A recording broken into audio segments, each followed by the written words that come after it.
4 ans après, Mont-de-Marsan retrouve le top 14. Une accession gagnée sur le terrain. Davantage de joueurs récompensés de leurs intentions. Les Landais ont dominé des Palois favoris. Et pourtant, la section paloise imprime son rythme durant le premier quart d'heure. Julien Funat inscrit le premier essai du match.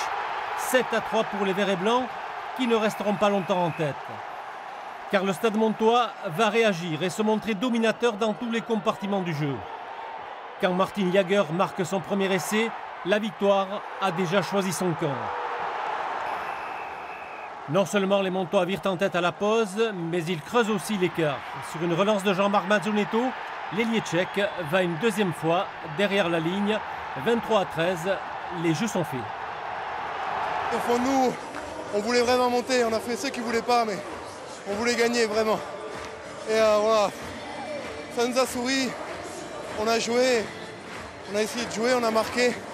L'équipe qui a joué a gagné. C'est génial. Sursaut d'orgueil tout de même des Béarnais, Damien Larieux au milieu d'un amas de joueurs aplati. Et c'est validé par l'arbitre vidéo, mais qui restera lettre morte. On va pas pleurer toute la nuit, hein. Il va falloir vite rebondir et puis on va travailler. Et... Voilà, on reviendra l'année prochaine avec beaucoup d'envie, je crois, et beaucoup d'amertume. Je pense que ça va nous aider à avancer cette année. Trop indisciplinés, les Palois ont encore encaissé 2 autres pénalités par Beñat Arayet.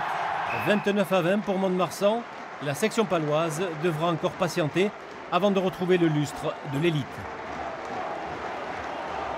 Bonsoir Edmond. Mont-de-Marsan dans l'élite, c'est quand même une surprise. C'est une surprise dans la mesure où Pau avait mieux préparé la saison prochaine.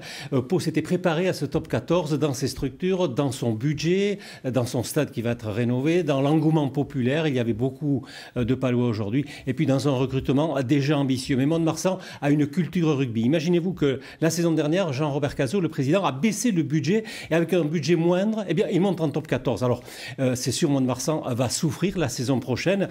Il va falloir qu'il recrute, il va falloir qu'il monte un budget au moins à 7 ou 8 millions d'euros. Comparé au budget moyen de 15 ou 16 millions pour les autres équipes, ça fait beaucoup de différence. Alors, c'est sûr que l'on savoure maintenant cette victoire à Mont-de-Marsan. Le maire de Mont-de-Marsan, Geneviève Darrezec, me disait que ce soir, ce serait le premier jour des fêtes de la Madeleine.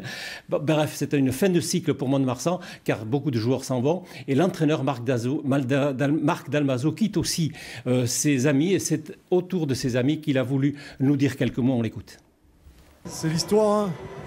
C'est l'histoire de 4 mecs qui s'aiment énormément, qui ont bossé comme des cons pendant 5 ans et qui en sont là. Et je tenais à les féliciter, Patrick, Stéphane et Rafa. J'ai beaucoup appris avec eux et j'ai beaucoup de... Ça me fait mal de partir, mais bon, c'est comme ça, c'est la vie.